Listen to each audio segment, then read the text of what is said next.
Hello friends, ಇವತ್ತಿನ ಸಂಚಿಕೆಯಲ್ಲಿ ಏನಾಯಿತು ಅಂತ ನೋಡ್ಕೊಂಡು ಬರೋಣ ಬನ್ನಿ.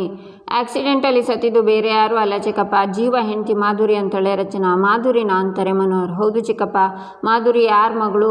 ನನ್ನ ಬಾಯಿ ತುಂಬ ಅಮ್ಮ ಅಂತ ಕರಿತಾಳೋ, ಯಾವ ಗಂಡ ನನ್ನ ಪ್ರಪಂಚದ ಮುಂದೆ ಹೆಂಡತಿ ಅಂತ ಬಿಂಬಿಸ್ತಾರೋ, ಯಾರ ಅಣ್ಣ ನನ್ನ ಹೆಮ್ಮೆಯಿಂದ ತಂಗಿ ಅಂತ ಹೇಳ್ಕೊತಾರೋ ಅದೇ ಮಾಧುರಿ ನಾನು ಸಾಯಿಸಿದ್ದು ಚಿಕ್ಕಪ್ಪ. ಅವರನ್ನು ಕೊಂದಿರೋ ಪಾಪಿ ನಾನೇ ಅಂತ ರಚನಾ ಆಳ್ತಾಳೆ.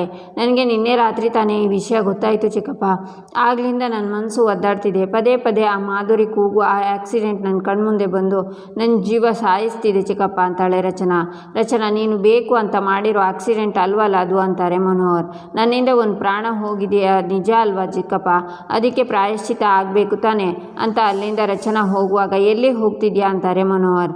ನನ್ನನ್ನು ಕಾಡ್ತಾ ಇರೋ ಪ್ರಶ್ನೆಗೆ ಉತ್ತರನ ಹುಡ್ಕೊಂಡು ಹೋಗ್ತಿದ್ದೀನಿ ಚಿಕ್ಕಪ್ಪ ಅಂತಾಳೆ ರಚನಾ. ಏನು ನಿನ್ನ ಪ್ರಶ್ನೆ ಅಂತ ಮನೋಹರ್ ಅಂದಾಗ, ನಾನು ಉಳಿಬೇಕಾ ಸಾಯ್ಬೇಕಾ ಅಂತಾಳೆ ರಚನಾ. ಏನಮ್ಮ ಹೇಳ್ತಿದ್ಯಾ ನೀನು ಅಂತಾರೆ ಮನೋಹರ್. ಹೌದು ಚಿಕ್ಕಪ್ಪ, ಕೃಷ್ಣ ನನ್ನನ್ನು ಅಮ್ಮ ಅಂತ ಬಾಯಿ ತುಂಬ ಕರೀತಾಳೆ. ಅವಳಿಗೆ ಹೇಳೋಕ್ಕಾಗತ್ತಾ ನಿನ್ನ ಅಮ್ಮನ ಕೊಂದವಳು ನಾನೇ ಅಂತ? ನೀವು ನನ್ನ ಬೆಸ್ಟ್ ಫ್ರೆಂಡ್ ಅಂತ ಜೀವ ನನಗೆ ಹೇಳ್ತಾರೆ. ಅವರಿಗೆ ಹೇಳೋಕ್ಕಾಗತ್ತಾ ನಿಮಗೆ ಹೆಂಡ್ತಿನೇ ಇಲ್ದಂಗೆ ಮಾಡಿರೋಳು ನಾನೇ ಅಂತ? ಈ ತಂಗಿಗೋಸ್ಕರ ನಾನು ಏನು ಬೇಕಿದ್ರೂ ಮಾಡ್ತೀನಿ ಅಂತ ಬಾಲ ಹೇಳ್ತಾರೆ. ಅವರಿಗೆ ಹೇಳೋಕ್ಕಾಗತ್ತೆ ಚಿಕ್ಕಪ್ಪ ನಿಮ್ಮ ಒಡಹುಟ್ಟಿದ ತಂಗಿನ ಕಿತ್ಕೊಂಡವಳು ನಾನೇ ಅಂತ? ಅವ್ರುಗಳ ಕಾಲಿಗೆಲ್ಲ ಬಿದ್ದು ಕ್ಷಮಿಸಿಬಿಡಿ ಅಂತ ಕೇಳೋಣ ಅಂದರೆ ಹೆದರಿಕೆ ಆಗುತ್ತೆ. ಹೋಗಲಿ ಸುಮ್ಮನೆ ಇದ್ದು ಬಿಡೋಣ ಅಂದ್ಕೊಂಡ್ರೆ ನನ್ನ ಮನಸ್ಸಾಕ್ಷಿ ಇರಿಯುತ್ತೆ. ನನಗೆ ಏನು ಮಾಡಬೇಕು ಅಂತ ದಿಕ್ಕೇ ಗೊತ್ತಿಲ್ಲ ಚಿಕ್ಕಪ್ಪ. ಯಾರ ಕಣ್ಣಿಗೆ ಕಾಣದೆ ಎಲ್ಲಾದರೂ ದೂರ ಹೋಗೋಣ ಅಂದರೆ ಕೃಷ್ಣನ ಮುಖ ಕಣ್ಮುಂದೆ ಬರುತ್ತೆ. ಇಡೋ ಹೆಜ್ಜೆ ಹಿಂದಕ್ಕೆ ಹೋಗಿಬಿಡುತ್ತೆ. ನನಗೆ ನನ್ನ ಮಗಳನ್ನು ಬಿಟ್ಟಿರೋದಕ್ಕೆ ಆಗಲ್ಲ ಚಿಕ್ಕಪ್ಪ ಅಂತ ಅಳ್ತಾಳೆ ರಚನಾ. ನಾನು ಏನು ಮಾಡಲಿ ಅಂತಾಳೆ. ಆಗ ಅಲ್ಲೇ ಒಂದು ಮೈಕಲ್ಲಿ ಕಂಡೇನ ಗೋವಿಂದನ ಅಂತ ಹಾಡು ಕೇಳಿಬರುತ್ತೆ. ಆಗ ಮನೋಹರ್ ಅದನ್ನು ಕೇಳಿಸ್ಕೊಂಡು, ರಚನಾ ನಿನ್ನೆಲ್ಲ ಪ್ರಶ್ನೆಗಳಿಗೂ ಉತ್ತರ ಸಿಗುತ್ತೆ, ಬಾ ನನ್ನ ಜೊತೆ ಅಂತಾರೆ. ಎಲ್ಲಿಗೆ ಚಿಕ್ಕಪ್ಪ ಅಂತಾಳೆ ರಚನಾ. ಆಗ ಮನೋಹರ್, ಬಾ ಅಮ್ಮ ಹೇಳ್ತೀನಿ ಅಂತ ಆ ಹಾಡನ್ನು ಹೇಳೋರ ಹತ್ರ ಕರ್ಕೊಂಡು ಬರ್ತಾರೆ. ಅದು ಶ್ರೀಮಾತ ಆಗಿರ್ತಾರೆ.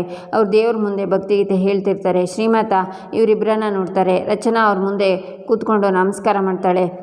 ನಿನ್ನದಲ್ಲದೆ ಇರೋ ತಪ್ಪಿಗೆ ನೀನು ಯಾಕಮ್ಮ ಕಣ್ಣೀರು ಹಾಕ್ತಿದ್ಯಾ ಅಂತಾರೆ ಶ್ರೀಮಾತ ಏನು ಹೇಳ್ತಿದ್ದೀರಾ ನೀವು? ನಾನು ಆಕ್ಸಿಡೆಂಟ್ ಮಾಡಿ ಮಾಧುರಿನ ಕೊಂದಿದ್ದೀನಿ ಅಂತಾಳೆ ರಚನಾ. ನಾನೊಂದು ಪ್ರಶ್ನೆ ಕೇಳ್ತೀನಿ, ಉತ್ತರ ಕೊಡ್ತೀಯಾ? ಕೇಳಿ ಅಂತಾಳೆ ರಚನಾ. ಒಬ್ಬರಿಂದ ನಿನಗೇನಾದರೂ ಹಾನಿ ಆದರೆ ಅವ್ರ ಮೇಲೆ ಕೋಪ ಬರುತ್ತಾ ಪ್ರೀತಿ ಬರುತ್ತಾ ಅಂತಾರೆ ಶ್ರೀಮಾತ. ಕೋಪ ಬರುತ್ತೆ ಅಂತಾಳೆ ರಚನಾ. ಕೋಪ ಬಂದರೆ ಏನು ಮಾಡ್ತೀಯ ಅಂತ ಶ್ರೀಮಾತ ಕೇಳ್ತಾರೆ. ಅವ್ರು ಮಾಡಿದ ಹಾನಿಗೆ ತಕ್ಕ ಶಿಕ್ಷೆನ ಕೊಡ್ತೀನಿ ಅಂತಾಳೆ ರಚನಾ. ಮತ್ತು ಮಾಧುರಿ ಯಾಕೆ ನಿನಗೆ ಶಿಕ್ಷೆ ಕೊಡಲಿಲ್ಲ, ಬದಲಿಗೆ ಬಹುಮಾನ ಯಾಕೆ ಕೊಟ್ಟಿದ್ದಾಳೆ?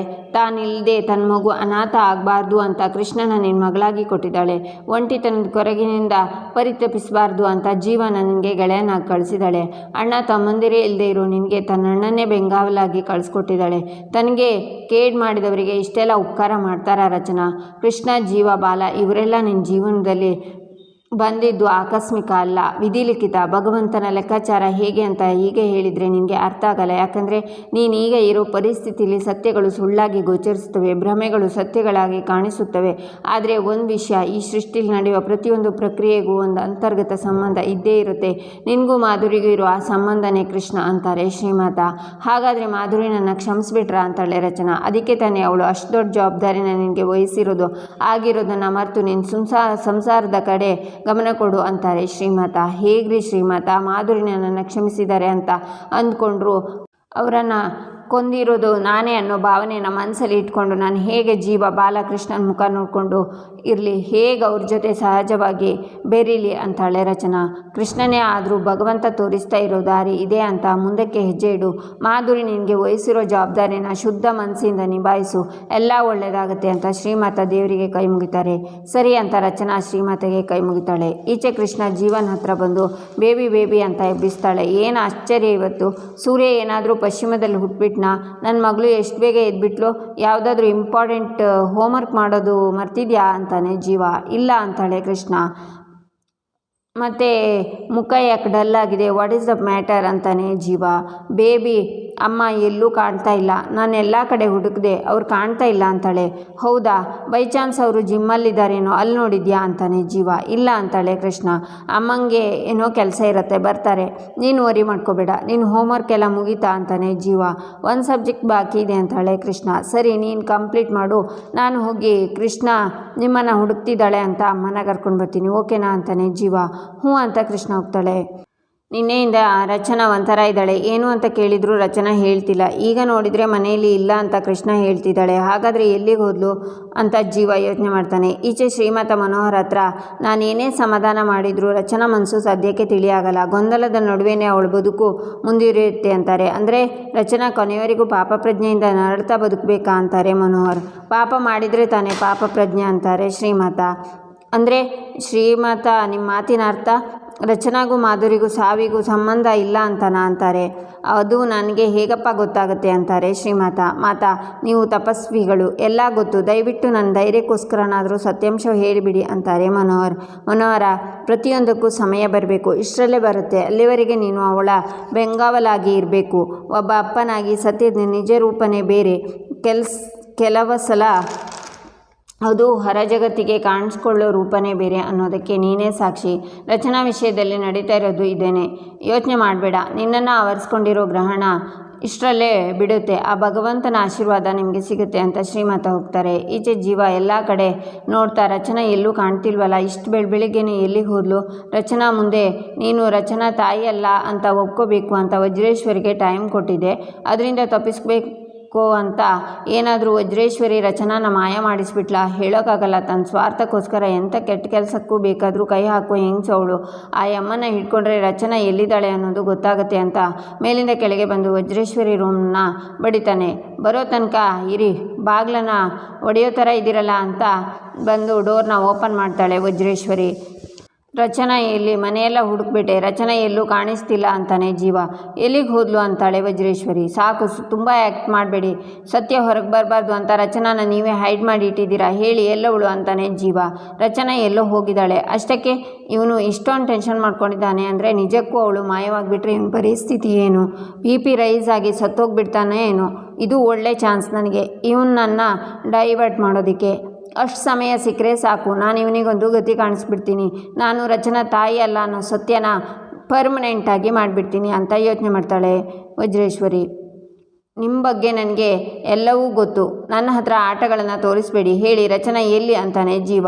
ಅವಳು ನನ್ನ ಕಸ್ಟಡಿನಲ್ಲಿದ್ದಾಳೆ. ಅವಳು ಜೀವಂತವಾಗಿರಬೇಕಾ ಬೇಡವಾ ಅನ್ನೋದು ಈಗ ನಿನ್ನ ಕೈನಲ್ಲಿದೆ. ರಚನಾಗಿ ಏನೂ ಆಗಬಾರ್ದು, ಅವಳು ಜೀವಂತವಾಗಿ ಮನೆಗೆ ಬರಬೇಕು ಅಂದರೆ ನೀನು ನಾನು ಹೇಳಿದ ಹಾಗೆ ಕೇಳಬೇಕು ಅಂತಾಳೆ ವಜ್ರೇಶ್ವರಿ. ಏನು ಅಂತಾನೆ ಜೀವ. ಈಗಲೇ ನೀನು ಕೃಷ್ಣನ ಕರ್ಕೊಂಡು ಮನೆ ಬಿಟ್ಟು ಹೋಗಬೇಕು. ಯೋಚನೆ ಮಾಡೋಕ್ಕೂ ಟೈಮ್ ಇಲ್ಲ ನಿನಗೆ. ನೀನು ಇಲ್ಲಿರೋ ಒಂದೊಂದು ಕ್ಷಣಂದು ಅಲ್ಲಿ ರಚನೆಗೆ ಡೇಂಜರ್. ಚಾಯ್ಸ್ ನಿಂದು ಅಂತಾಳೆ ವಜ್ರೇಶ್ವರಿ. ಹೊರಡ್ತೀನಿ, ಆದರೆ ಅವಳಿಗೆ ಏನಾದರೂ ಹೆಚ್ಚು ಕಮ್ಮಿ ಆದರೆ ನಿಮ್ಮನ್ನ ಅಂತ ಜೀವ ಹೇಳುವಾಗ ಅಮ್ಮ ಜೀವ ಅಂತ ರಚನಾ ಬರ್ತಾಳೆ. ಜೀವ ಆಗ ಓಡಿ ಬಂದು ರಚನಾನ ತಪ್ಕೋತಾನೆ. ವಜ್ರೇಶ್ವರಿ ಶಾಕ್ನಿಂದ ನೋಡ್ತಾಳೆ. ರಚನಾ ನಿಮಗೇನೂ ಆಗಿಲ್ವಲ್ಲ? ನೀವು ಮನೇಲಿ ಕಾಣಿಸ್ತಿಲ್ಲ ಅಂತ 1 ನಿಮಿಷ ನಡ್ಗೋಗ್ಬಿಟ್ಟಿದೆ. ಹೇಳ್ದೆ ಕೇಳ್ದೆ ಎಲ್ಲಿಗೆ ಹೋಗಿದ್ರಿ ನೀವು ಅಂತಾನೆ ಜೀವ. ಆಗ ಮನೋಹರ್ ಬಂದು ಅದು ರಚನಾ ದೇವಸ್ಥಾನಕ್ಕೆ ಹೋಗಬೇಕು ಅಂದ್ಲು, ಅದಕ್ಕೆ ಕರ್ಕೊಂಡು ಹೋಗಿದ್ದೆ ನಾನು ಅಂತಾರೆ.